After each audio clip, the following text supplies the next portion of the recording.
Thank you all for joining us today. I'm excited to facilitate today's conversation on accelerating digital transformation through people and process with Kevin Scott of the PGA of America. When you hear PGA of America, the first thing you probably think of is golf. But over the past 4 years, this centenarian company has undergone a dramatic transformation in its digital strategy, its technology implementation, and perhaps most of all, its culture. So how does a 104-year-old nonprofit organization become a forward-thinking tech company? They understood that transformation ultimately is about talent first, and the technology will follow. I'm thrilled to be joined today by PGA's Head of Technology, Kevin Scott. Welcome, Kevin. Hey, thanks for having me, Sam. Glad you could be here. I'm just going to dive right in because I have so many questions. Awesome. So I'm going to kick off with setting the context, and would love to better understand from you a bit about PGA and its mission. Yeah, I think it's probably worth establishing up front that the PGA of America is different from the PGA Tour. We decades ago were the same organization. The PGA Tour is what many people see on the weekends on TV. And the PGA of America is actually, as you mentioned, a not-for-profit, but we're a member trade association. And we're composed of men and women who work in the golf industry every day. The mission that we try to fulfill is looking at how we can serve those members and how we can grow the game of golf. The place where you see us, the brand becomes famous also in the name of some of the biggest events that we create, which are the PGA Championship and the Ryder Cup. A whole bunch of others that are really exciting to us. So with all of these things in mind, we do have many different parts of our business. We have philanthropic endeavors as well, but our primary goal is to provide value to our members and to grow the game of golf. I think your team recently completed a 4-year digital transformation effort that's gotten external notice. It was recently recognized by CIO Magazine. Congratulations, that's awesome. Thank you. Would love, and I'm sure the audience would love to hear, when did you first embark on your digital transformation journey? And sort of what was the process for getting that started?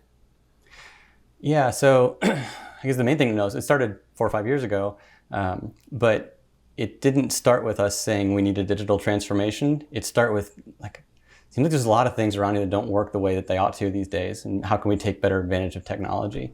So specifically, it was kind of sparked by we had a broken website for our members, and the data centers and on-premise stuff that we had was pretty flaky.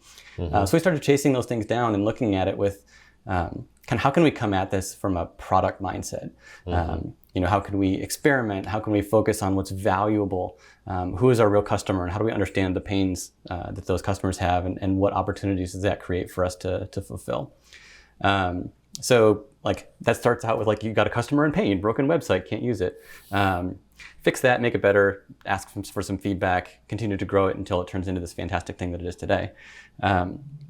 So fast forward 4 years, and you end up to a point where we've closed all of our data centers. We have nothing on premise. Everything is in AWS.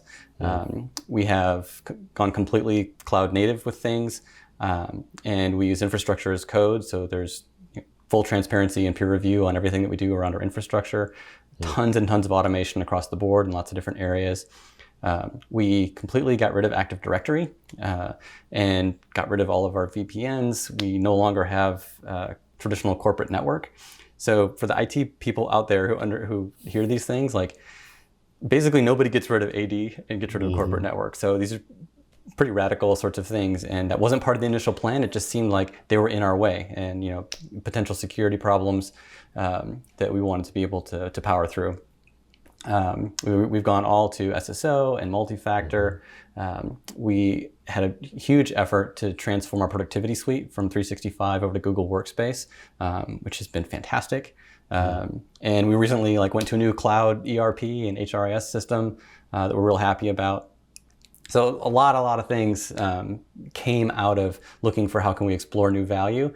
These are all kind of internal centric. The cool thing is that has now freed up our people to think more broadly about how do we use digital to create new value for our members, for consumers. And so we are actually, we've launched a new consumer business on PGA.com, which is just getting started and we're really excited about. That's awesome. so exciting to hear about all the different building blocks that you and the team have put in place. And I'd love to believe that everything was smooth sailing all around, but I'm sure there were things there were things to figure out. So curious as to, what initial roadblocks did you face, and how were you able to streamline and optimize the process using freelancers? Actually, those really are related. One of the biggest things that we faced is that, the coming to the organization, there weren't really a lot of folks that knew how to approach these new technologies, new ways of doing things, new ways of looking at it. So we really did have to work on skill sets and getting the right people involved. And it led to a lot of things. So we focused a lot on how to bring builders into the environments. And a lot of IT organizations don't have that. It's kind of people who can configure and put pieces together. But we really emphasized a lot on builders. We got rid of our big agencies because it was just sort of turning out to be big cycles that were more for the visual things that were produced, as opposed to really centering around value, which is the thing that we hold to be really important. Put a lot into culture in terms of we wanted the people that we were working with to be part of our team conceptually and like come and have fun with us. That also gave us a little bit more control over what was happening compared to the big agencies.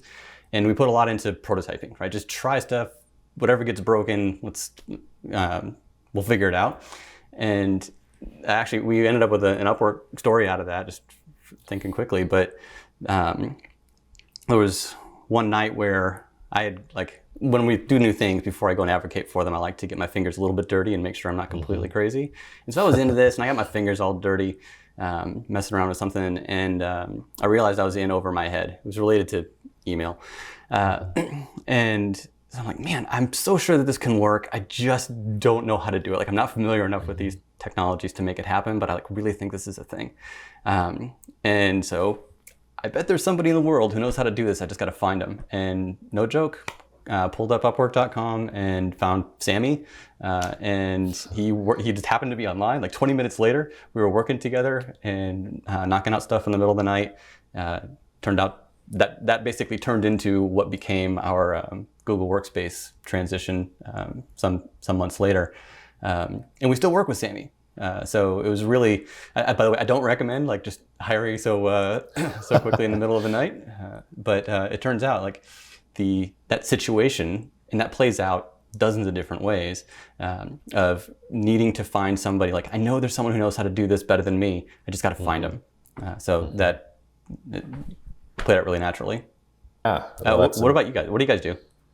Yeah, so I mean, you kind of alluded to the velocity, the scale, the control that freelancers afford you, and so that's something that we experience firsthand within our own product organization. So since the beginning of 2020, we've really driven an intentional and focused effort to reinvest deeply into our product and increase the velocity of development and releases so we can serve you and the rest of the client and talent community. So in order to do that, we have been leveraging independent talent ourselves. That enables us to not only scale our teams across time zones, but we can spin up new tactical teams as needs arise, find our own Sammys as needed, so we can get things done faster and we can increase our sprint velocity. And so we've been able to actually develop early MVPs. We've been able to iterate on them quickly by bringing on product design and engineering teams, leveraging our own platform, and then adjusting for skill sets and experience along the way.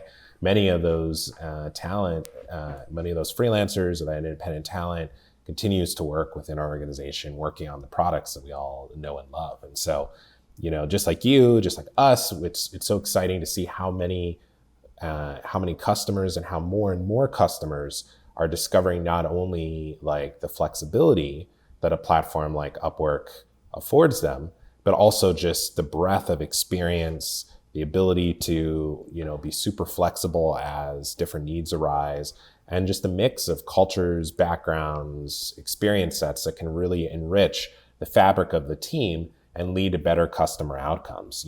As you know, many of the freelancers that we work with bring a real entrepreneurial spirit, and especially in fast changing environments, like those perspectives are so incredibly helpful. So I'm glad to hear about, Sammy. And I think we all have different stories, either being Sammy or working with Sammys that enables us to, execute for customers.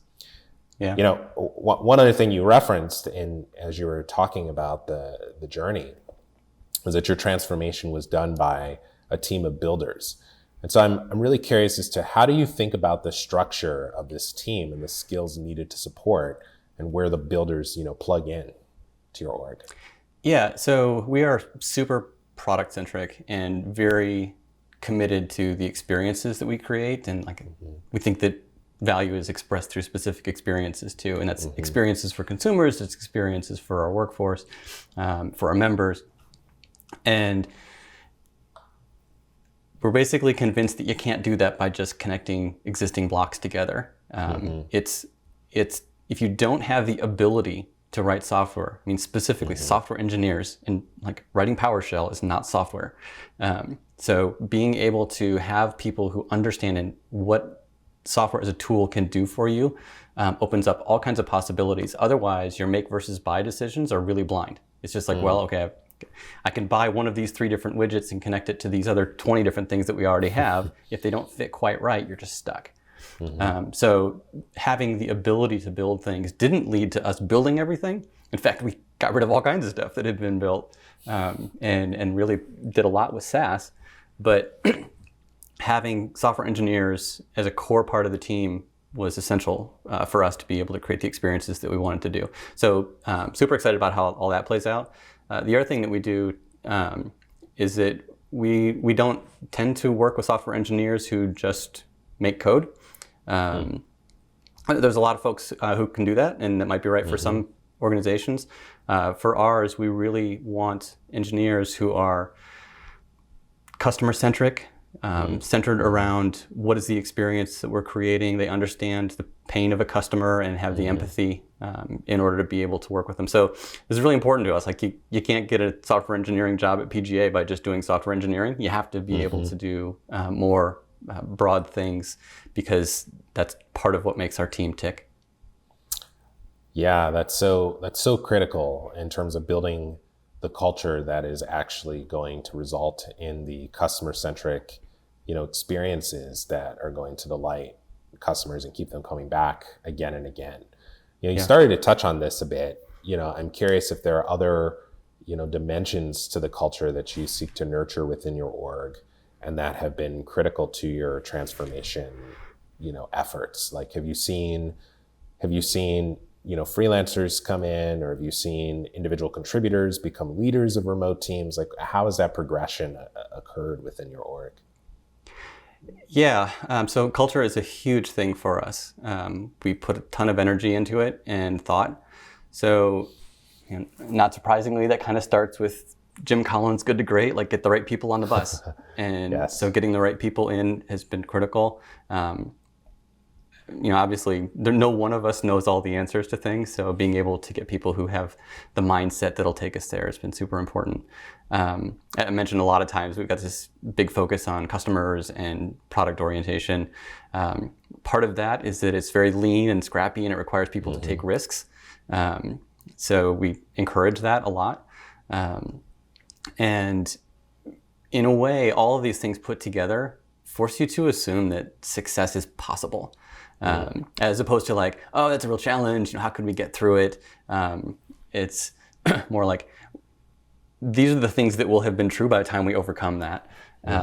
And so, actually, here's another Upwork example for you, but we had basically a situation where in order for us to get onto Google Workspace, we were gonna, and actually it's more related to shutting down Active Directory, but a combination of the two.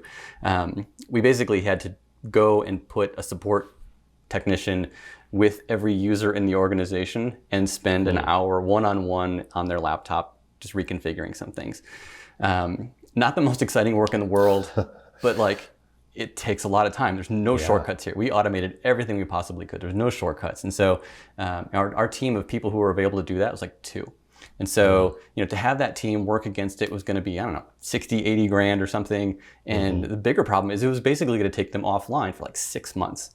And I just couldn't do that. Like, there's no way we could afford to the opportunity cost was too great. And so what we did is we took those 2 individual contributors and basically said, I'm going to solve your scale problem. I need you to focus on the process and making sure that the quality is right. So if we're going to do this to every user in the organization, come up with some, when you're waiting for something to install, what are you going to talk about? And what can you check? And sort of the equivalent of when you go through get an oil change and they fill up your washer fluid at the same time. So how do we, if you got to touch every user, do it right. And so we made basically script, plan, process. They did dry runs. And then we started to bring in freelancers from Upwork. And we were able to be really picky about it. We got people whose English skills and troubleshooting and customer service skills were fantastic. People who knew both Google and Windows at the time. That was important for us. And so we were able to fit them into our process, all collaborating over Slack. It was really, really slick. And what that did for the people who were in the team already is that they were able to grow and learn about how to work with remote teams, how to manage, how to focus on the outcome as opposed to necessarily the individual minute-to-minute steps of getting something done. So again, saved a bunch of money, got things done quickly, and we were able to grow the internal people as well to be more focused on the things that we needed them to focus on in terms of value. So you shared with us a bit about your journey. It's been really exciting to hear about all the different building blocks within the digital transformation that you and your team have driven. I'm just really curious as to how did you measure success along the way? What were some of the early signals that what you'd been investing in was starting to pick up steam? So in terms of the internal IT, we don't have a lot of KPI driven things. It's more about anecdotal value that we create for our members, for our staff. In terms of a lot of the internal efforts, we look at efficiency that we can create, and automation and simplicity drive a lot of that. We do a lot of efforts in security, which again is kind of you can't ever be good enough, but so we measure success just in terms of incremental progress on things like that. On the digital side of our business, for our digital products, we do follow more KPIs, and they tend to also be centered around the 2 main reasons why the organization exists. So being able to provide value to our PGA members and being able to grow the game of golf itself. That's awesome. And I totally hear you on having metrics that are the bar is ever raising. So that's something that I think we could all relate to. What advice would you have for other business leaders who are undergoing digital transformation within their own organizations based on what you and your team have experienced? Yeah, I've learned so much in the last few years working on all this, but I guess first off, get some builders. I just don't know how IT organizations going forward can be successful without that. Obviously, we're huge on the product mindset. That's been something that's really helped to unlock us, which means a lot of focus around customers, the user experience, and the value that you're creating for them. I'd encourage people to be scrappy and lean. And that kind of fits with the product mindset too, right? Just we don't do a lot of big projects waterfall, and it's because we're able to experiment, make prototypes, try things out, see what works, and it's all just this whole scrappy concept, and it's been great for us. One of the biggest things we were talking about culture earlier. I've been surprised by how many non-technical things there are in technology. Sorry, I should have said up front, the majority of my career has been in consumer technology and focused on things sort of outside the company. And this role has allowed us to look a lot of what we do inside the company. And it's real tough to get hearts and minds sometimes. And when you have big change going on, it just shows how important it is to really look at deeply understanding process, to really anticipate what's going to happen and get a good change management structure in place. I mentioned process, but that exists within technology processes and how we deploy software, for example. But it exists a lot in terms of how we create a really close shoulder-to-shoulder relationship with our business units inside of the company and try to deeply understand the processes that they have. So again, a lot of this really goes back to having a customer-centric approach, that like, how is this customer going to handle this change? Hearts and minds, change management, understanding process, all that kind of thing. Security is scary, but there's no reason to be intimidated by it. Like, just go get good at it. There's no other way to put it. Like, it's not going away. You might as well get good at it. We put a lot into celebrating and having a good time. Go drink what you like to drink and enjoy the people that you're around. We put a lot into that. I guess the last thing I would say, which has just been incredibly profitable for the people, for me and for the people that we work with in our organization, is find a coach and dedicate, real effort towards making yourself better. I don't offer any specificity in that because there's a lot of different ways. Coaching can mean different things to different people, but it's important to recognize that like we're all a work in progress. And when I started working on stuff at PGA, I didn't know half of these things, and coaches can really, really unlock you there. Yeah, we're all unfinished masterpieces, as you said. So it's always good to get coaching that can help us on the journey. But as you also mentioned, when you're going through change management, it's really helpful to not have to do it alone and know that there's a platform full of talent that can help you jump in, solve specific problems, and also that are going to benefit and have the flexibility to drive their own outcomes through partnering with you as a freelancer. So there's like two-sided benefit here that's kind of the magic of what Upwork can bring in partnering with leaders like yourself. Right. I'm also really interested to hear what's next. Like, you just won this award from CIO. You've been on this digital transformation journey. From when I already talking to you, Nelly, in prior conversations about this one, you don't strike me as someone who's likely to sit on their laurels. So I'm sure you've got some other things to take it to the next level. I'm curious to how you think about what comes next for PGA. Yeah, I think a lot of this stuff is never actually done, and just like we as individuals are never fully masterpieces and things like that. The transformation isn't a waterfall project where you start with a bunch of things and then like you're just done transforming. Part of looking at the places that we work as products and looking at our services as products is that you're constantly trying to understand what is the next most value we can create. And that probably sounds frustrating to people who care about finances. Like, if you're, are we just like agreeing to spend money forever on this stuff? But the reality is like, that's how things work. I mean, imagine if the biggest services in the world that you use didn't ever evolve, they would just die. And what we expect as consumers is now applicable to what we expect as employees. And we deserve those first-class things that are continually being invested in over time. And if they're not worth investing in, you shut them down and put them to bed. So fortunately for us, a lot of terrible things in the pandemic, but it's been great for golf. A lot of people have, a lot of new folks have picked up clubs, and people who are veterans are out. Just the tee sheets are packed, and that means it's really important for us to continue to make value for the PGA professionals, which is kind of our core market.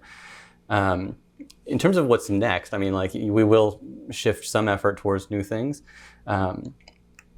The biggest thing for us going forward is basically how do we turn our business and the golf industry to be more digital, and basically meet consumers where they're at.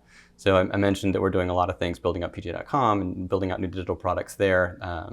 That'll continue. It's a big effort. It covers a lot of different areas, but effectively making sure that our PGA professionals have access to all of the consumer-friendly digital tools that you as a consumer would expect. And that new business is growing. We're really excited about it, and we think that that's going to be a big fuel for the rest of the organization going forward. Well, that's awesome. It's been such a treat to hear about your journey and the journey of your team at PGA. Such a pleasure chatting with you today, Kevin. Thank you for sharing your insights and learnings with us. Congratulations and best of luck with your move and the next phase of growth. Marvelous. Hey, thanks so much for having me. It's been awesome. Of course. Yeah.